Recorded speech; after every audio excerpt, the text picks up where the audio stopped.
What's going on, guys? Ren Lim here, and today we're back again with another video.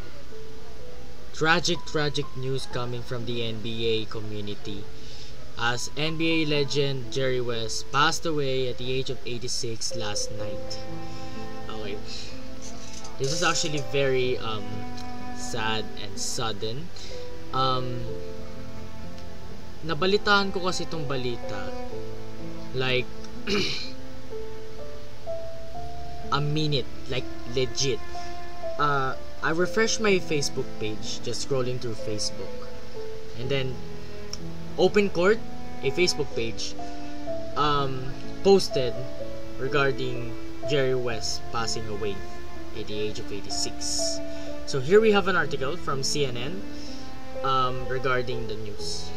If you didn't know, Jerry West is the person behind the NBA logo, and he has also won the only Finals MVP in 1969. That was a long time ago.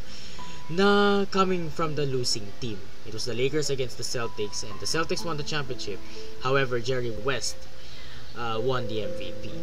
So let's read this article. So, legendary NBA player and inspiration for the league's current logo has died. According to the Los Angeles Clippers, he was 86.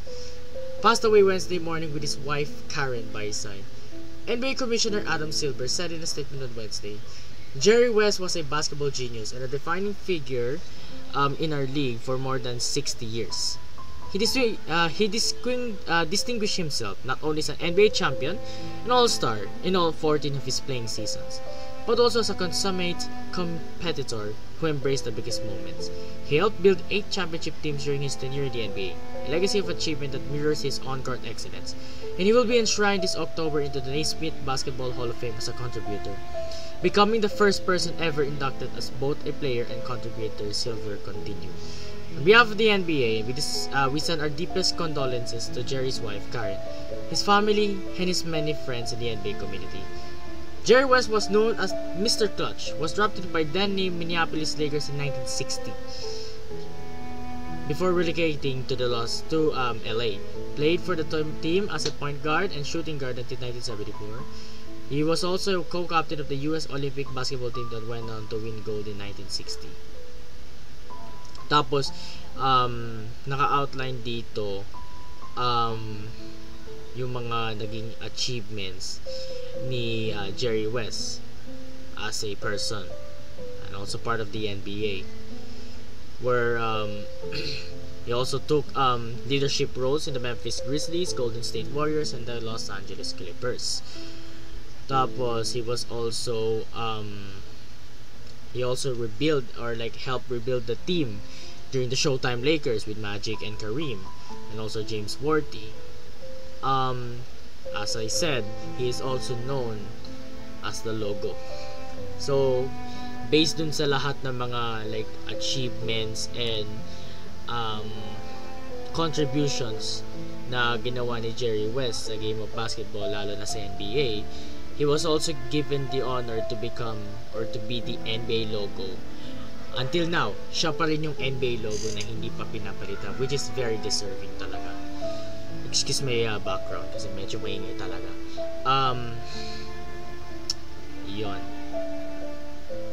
He also became the NBA logo. So, I send my deepest condolences to the West family, lalo na sa wife niya, and I hope they go through this tough time together. Rest in peace, Jerry West. You will be missed by the NBA family. Yun lang naman. Very tragic news and tragic day in the NBA. I remember na parang nakita ko yung mga highlights niya, even though na hindi ko siya nabutan, of course. And just seeing him play was actually truly a remarkable piece in the Lakers franchise. But yun lang naman. He will be truly missed by the Lakers, and I'm sure na he's in a great place right now. And maybe in the future, the Lakers will still win many championships in his honor. Yun na naman for today's video. Send your prayers to the West family. This is a very tragic and sad day for the NBA. Yun na lang muna para sa akin, and hope na makamove on tayo lahat dito. Yun lang. Thank you guys, and I'll see you in the next video. Bye!